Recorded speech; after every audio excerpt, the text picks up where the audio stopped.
पूरी तरह से फारस की खाड़ी जो स्ट्रेट ऑफ हॉर्मुज के थ्रू भारत तक तेल लेकर आती है, एशिया के अंदर तेल की आपूर्ति करती है और जो रिफाइनरी के बाई प्रोडक्ट्स हैं उनकी आपूर्ति करती है, और भारत से बहुत सारा जो खाद्य पदार्थ यहां से एक्सपोर्ट होता है गल्फ कंट्रीज को, वो पूरी तरह बाधित हो जाएगा। ये जितना ज्यादा मामला बिगड़ेगा उतना ज्यादा असर बाजार पर देखने को मिलेगा। ऑलरेडी बाजार गिरा पड़ा है, रुपया बुरी तरह लुढ़क चुका है।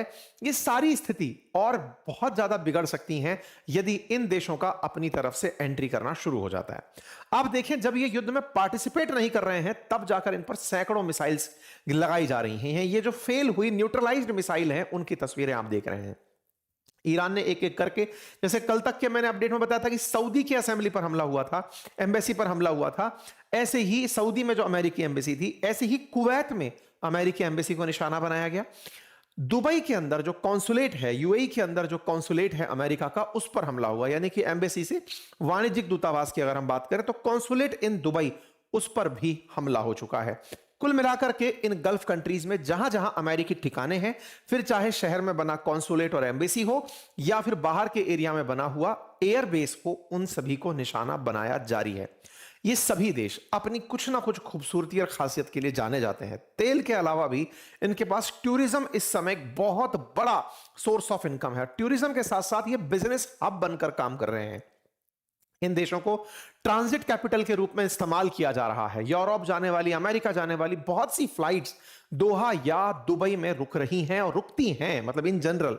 ऐसे में जितने भी जाने वाले या आने वाले भारत की तरफ लोग हैं, उनकी यात्राएं अटकी पड़ी हैं। कुल मिलाकर के इन देशों में युद्ध के बादल जैसे जैसे मंडराते जा रहे हैं, भारत की अर्थव्यवस्था पर और दुनिया की अर्थव्यवस्था पर डायरेक्ट असर देखने को मिल रहा है। हमलों की स्थिति में फिलहाल अपडेट आज दे रहे हैं गल्फ के इन देशों पर हुए हमलों का, और साथ ही साथ उनके जवाबी कार्रवाई में हो सकने वाले भविष्य के नुकसान का। साथियों, तस्वीरें बहुत हैं और खबरों में सबसे बड़ी खबर यह कि all red lines have been crossed, ऐसा गल्फ स्टेट ने हाल ही में कहा है। कतर का यह बयान कितना मायने रखता है आज के सेशन में हम आपको बताएंगे। साथियों, बहुत सारे भीषण वेपन्स का इस्तेमाल हो रहा है। ईरान के ऊपर हमले जोरों से चल रहे हैं, बदले में ईरान भी और देशों पर हमले कर रहा है। ये तस्वीरें जो आप मेरे सामने चलती हुई बदलती हुई तस्वीरें देख रहे हैं, ये तस्वीरें जो युद्ध का दृश्य आपको विजुअलाइज करा रही हैं, इस तरह के बहुत से विजुअल्स इस समय सोशल मीडिया पर वायरल हैं। लेकिन उनमें से बहुत से विजुअल्स एआई यानी आर्टिफिशियल इंटेलिजेंस के द्वारा बनाए गए हैं। ये जो वीडियो आप मेरे पीछे चलता हुआ देख रहे हैं, ये भी एक सिंगल प्रॉम्प्ट से बनाया गया एआई विजुअल है। साथियों, अमेरिका, इजराइल और ईरान का जंग का आज 5वां दिन चल रहा है। दुबई में मौजूद अमेरिकी दूतावास को निशाना बनाया गया है। आईआरजीसी की माने तो उन्होंने अब तक 2 दिनों के अंदर 650 अमेरिकी सैनिकों को मार गिराया है। अब देखिए, दावे अमेरिका करेगा कि मेरे कम लोग मरे हैं, अमेरिका कहेगा कि मैंने ईरान के ज्यादा लोग मार दिए। ईरान दावा कर रहा है कि हमने इतने अमेरिकी मार दिए। कोई भी सत्य बताने वाला नहीं है। अब इस युद्ध में जब ट्रंप खुद पार्टी है तो फिर कौन ही बताएगा। भारत पाकिस्तान के केस में तो ट्रंप बताने वाले व्यक्ति थे। 5 जहाज गिरे, 6 जहाज गिरे, 11 गिरे, लेकिन अब कौन बताएगा जब ट्रंप खुद पार्टी है। तो वो कह रहे हैं कुछ नुकसान नहीं हुआ है। खैर, फिलहाल के लिए बात अगर ईरान की जाए तो ईरान इस समय अपने, जो मैंने आपको कल बताया था ना, खमैनी के बेटे को अपना सुप्रीम लीडर डिक्लेयर कर चुका है। ऐसी स्थिति में जब खमैनी के बेटे सुप्रीम लीडर डिक्लेयर हो चुके हैं और उसके बावजूद भी हमले चल रहे हैं, इसका मतलब इन्होंने अपनी नीति में कोई परिवर्तन नहीं किया है। जब सुप्रीम लीडर सीट पर बैठ चुका है तो आईआरजीसी को अपना कमांडर इन चीफ मिल चुका है, और उनके आदेश में भी अगर हमले हैं तो ये हमले भविष्य में बढ़ेंगे, ऐसी कैलकुलेशन की जा रही है। जब युद्ध शुरू हुआ था उस समय ही गल्फ के कई देशों पर हमले होने शुरू हुए थे। जहां जहां अमेरिकी बेसेस थे उन्हें टारगेट बनाना शुरू हुआ था। ईरान ने उन तमाम देशों को टारगेट किया था जहां पर अमेरिकी सेना है या अमेरिकी सेना केवल उन देशों के साथ कोलैबोरेशन में है। उन तमाम देशों पर इनके हमले हुए थे। कल जब हमने आपको जानकारी दी थी तब बताया था कि सऊदी में अमेरिकी दूतावास पर हमला हुआ था, और उस समय पर खाड़ी देशों का यह मानना था कि ये हमले हमारे ऊपर इसलिए हो पा रहे हैं क्योंकि अमेरिका इजराइल की सुरक्षा में निकल पड़ा है। ये एक सेंस डिराइव हो रहा था कि हमने तो युद्ध में कुछ भी नहीं किया, हमने केवल अमेरिकियों को बिठाकर रखा, जिन अमेरिकियों को अमेरिका इन दिनों निकालने लगा हुआ है। अमेरिकी सरकार का सीधा सा आदेश है उन तमाम अमेरिकियों से जो भी यहां पर हैं, गल्फ देशों के बीच में फंसे हुए हैं, कि आप देश छोड़कर निकल जाइए। तो उन्हें तो निकालने के प्रयास जारी हैं, यानी कि इन खाड़ी देशों को छोड़कर चले जाने के आदेश दिए गए हैं। वहीं दूसरी तरफ हमले इजराइल की तुलना में इन देशों पर ज्यादा हो रहे हैं। तो इन देशों में एक माहौल है कि कहीं ना कहीं अमेरिका हमें इसीलिए तो नहीं पिटवा रहा कि एक दिन हम इनसे सुरक्षा में और ज्यादा वेपन खरीदें और अपनी आत्मरक्षा के नाम पर अमेरिका को भर भर कर पैसा दे दें। कुछ भी हो, कुल मिलाकर के जो हमले कल तक सऊदी की एम्बेसी पर थे, सऊदी में अमेरिकी एम्बेसी पर थे, वैसे ही आज दूतावास का जो दूसरा वाणिज्यिक दूतावास रूप होता है वो दुबई के अंदर वहां पर हमले हुए।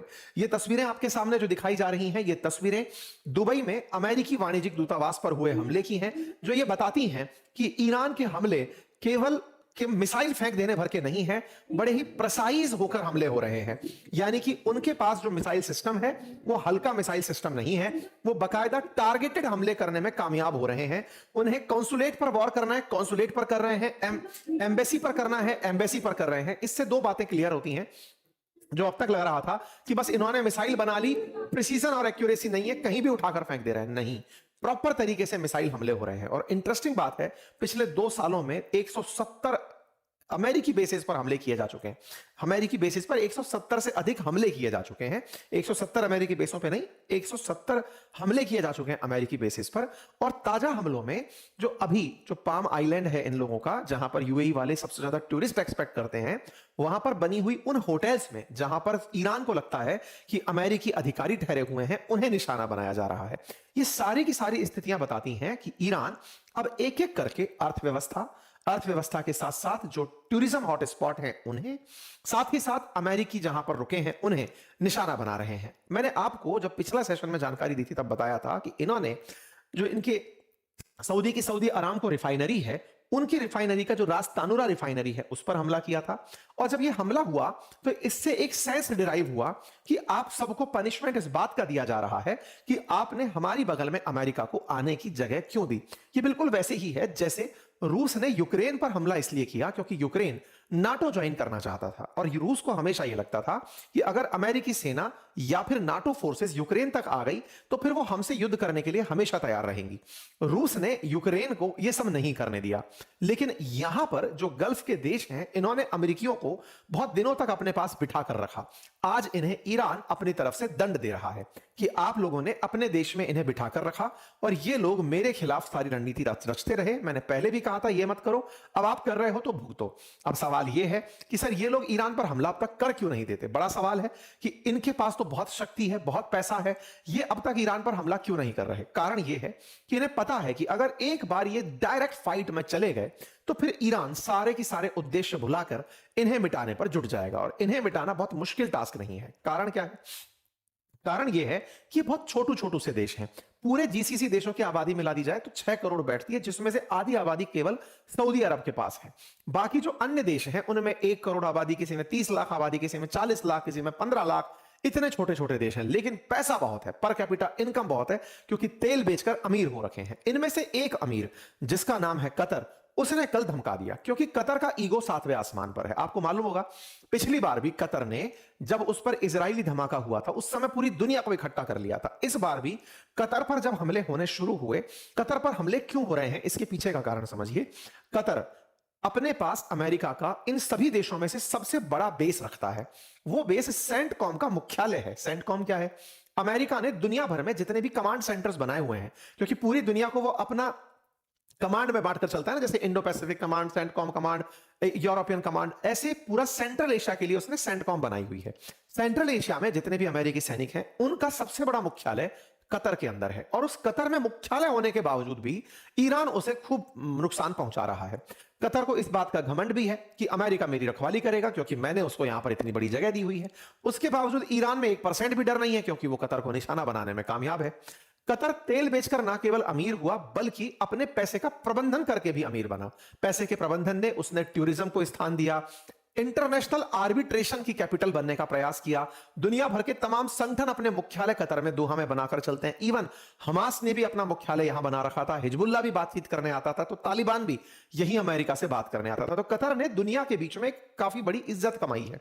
अब उस इज्जत को चूना लग रहा है ईरान के हमलों से। जहां तक बात हो तेल की, तो वेनेजुएला के बाद अगर सबसे ज्यादा तेल किन्हीं देशों के पास है तो वो यही जीसीसी कंट्रीज हैं, जिनमें सऊदी अरब का नाम आता है, जिसमें कुवैत का नाम आता है, जिसमें यूएई का नाम आता है और उसमें ईरान का नाम आता है। तो ईरान को एक तरफ रख भी दिया जाए जो कि दूसरी तरफ का पार्टी है, तो ये आपस में झगड़ने वाले जो देश हैं उनमें से एक तरफ और दूसरी तरफ, दोनों तरफ की पार्टियां तेल के लिए जानी जाती हैं। लेकिन अब तेल के अलावा भी इन लोगों ने अपने डाइवर्सिटी करना शुरू कर दिया, मनी का डाइवर्जन करना शुरू कर दिया है।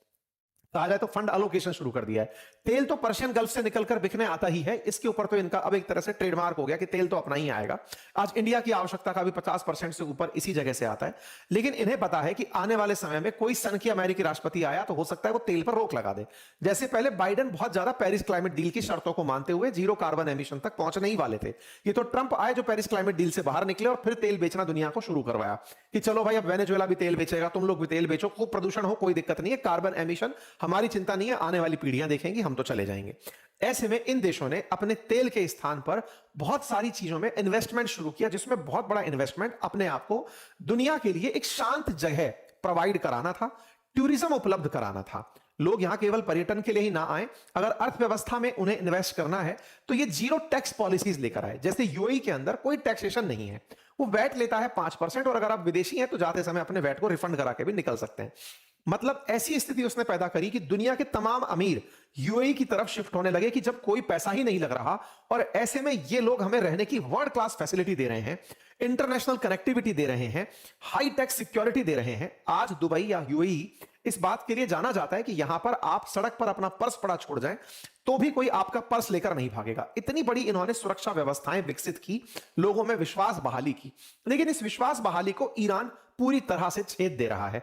कैसे? क्योंकि जहां एक और टूरिस्ट अब तक इसलिए आ रहे थे, निवेशक इसलिए आ रहे थे कि बहुत सेफ है, उसे ईरान आए दिन गोले बरसा के डरा रहा है। वर्ल्ड क्लास इमारतें जो यहां पर बनी हुई हैं, वर्ल्ड ट्रेड टावर जैसी चीजें बनी हुई हैं, यहां पर बुर्ज खलीफा जैसी संरचनाएं बनी हुई हैं, इन सबको अब एक एक करके निशाना बनाया जा रहा है। ये सारे देश जिनके पास में फिलहाल टूरिज्म और इकोनॉमिक अपॉर्चुनिटीज विकसित करने का दिमाग आया, इन्हें सीधा चैलेंज ईरान सामने बैठकर दे रहा है। ये 6 देश हैं साथियों, पर्शियन गल्फ के अंदर 6 देश, कुवैत, बहरीन, सऊदी अरब, यूएई, कतर, ओमान, ये सारे के सारे जो देश आपके सामने दिखाई दे रहे हैं, ये देश गल्फ काउंसिल कहलाते, गल्फ कोऑपरेशन काउंसिल कहलाते हैं। सुन्नी बहुतायत कंट्री हैं, एंटी ईरान है, लेकिन हमला करने से डरते हैं क्योंकि इन्हें पता है कि हमला अगर हमने इनिशिएट कर दिया तो ईरान से हुआ हमला हमारा बहुत नुकसान कराएगा। ईरान चूंकि पूरी तरह से इनके बराबर जगह लेकर सामने बैठा है, तो सारी की सारी जो डेवलपमेंटल फैसिलिटीज इधर विकसित की जा सकती हैं, ये गल्फ के उस तरफ भी विकसित की जा सकती हैं। यानी कि ग्रोथ एवेन्यूज ईरान के पास भी इनके बराबर ही हैं और इनसे ज्यादा ही हैं। ईरान लेकिन अब तक अमेरिकी प्रतिबंधों के चलते, पश्चिमी प्रतिबंधों के चलते अपने रिसोर्सेज का उपयोग नहीं कर पाया है।